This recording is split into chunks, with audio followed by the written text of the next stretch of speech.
Hey everyone, welcome back to our channel. Today we're diving into the world of foldable smartphones as we take a closer look at the highly anticipated Samsung Galaxy Flip and Fold 5.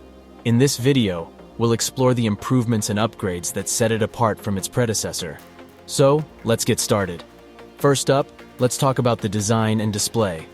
The Samsung Galaxy Flip 5. The Z Flip 5's 3.4 and flex window is a whopping 278% larger than the Flip 4's 1.9 in screen. At 720x748, it has more than enough pixels for clear text and well-defined images. And the 60Hz AMOLED panel delivers vibrant colors. Viewing angles appear to be excellent. Unfold both phones, and you won't find a whole lot of difference. They each have a 26 and 40x on 1080 flexible AMOLED panel, with a 120Hz adaptive refresh rate and equally punchy colors.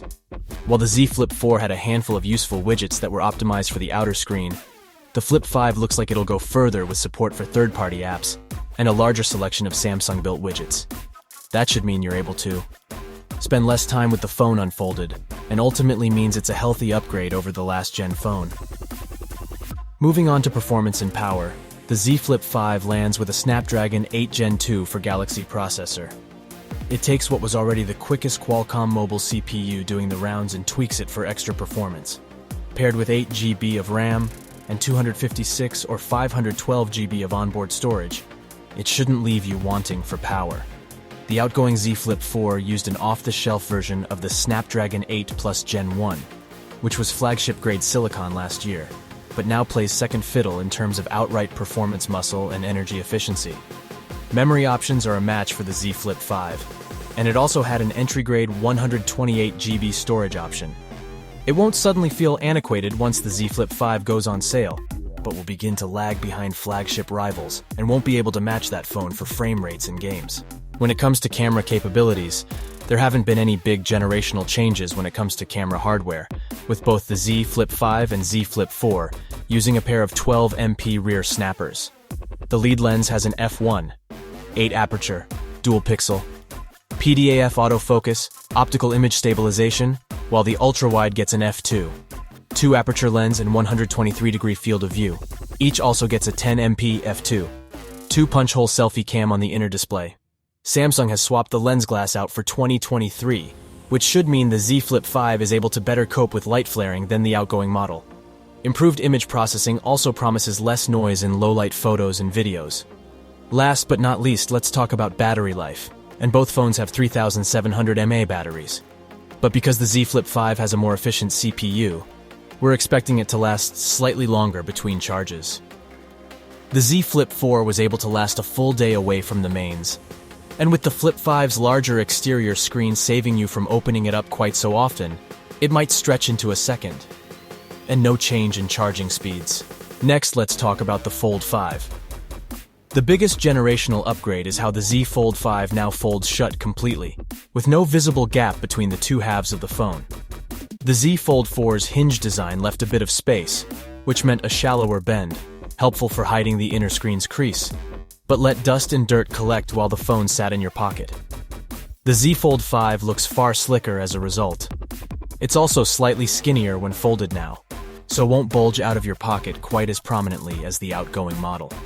In most other respects, brightness is where the two phones show any major differences. The Z Fold 4 can deliver a peak 1200 nits, but the Z Fold 5 goes even further, with a 1750 nits peak. That'll make it easier to see outdoors, and give a lot more impact to HDR videos. Moving on to performance, the Z Fold 5 lands with Qualcomm's latest and greatest mobile silicon, the Snapdragon 8 Gen 2. It's powerful and more efficient than the previous generation, has more GPU muscle, and is custom-tuned for Samsung devices to deliver even more oomph than the versions found in other manufacturers' phones. Samsung has paired it with either 12 GB or 16 GB of RAM, and your choice of 256 GB, 512 GB, or 1 TB of storage. It's running the latest version of Samsung's One UI interface, sitting on top of Android 13. As usual, there's lots of useful custom features to take advantage of the large inner screen, including a taskbar for quickly launching apps and 4-app multitasking. The Z Fold 4 has a Snapdragon 8 Plus Gen 1 at its heart, paired to 12 GB of RAM and 256GB/512GB/1 TB of storage, depending on the model. It won't be as zippy as the Z Fold 5, but should still feel perfectly responsive for a while yet, as you'd expect from any flagship phone that's only just reached its first birthday. Samsung is also one of the better brands at updating its older handsets, so you should expect to get many of the Z Fold 5's new features a few months down the line. Now, let's talk about the camera. Both the Z Fold 5 and Z Fold 4 have 3 rear cameras, a 50MP main snapper, a 12MP ultrawide, and a 10MP telephoto good for 3x optical zoom. There's also a 10MP punch hole camera on the outer display, and a 4MP webcam hidden underneath the inner display. There have been no major hardware changes between generations.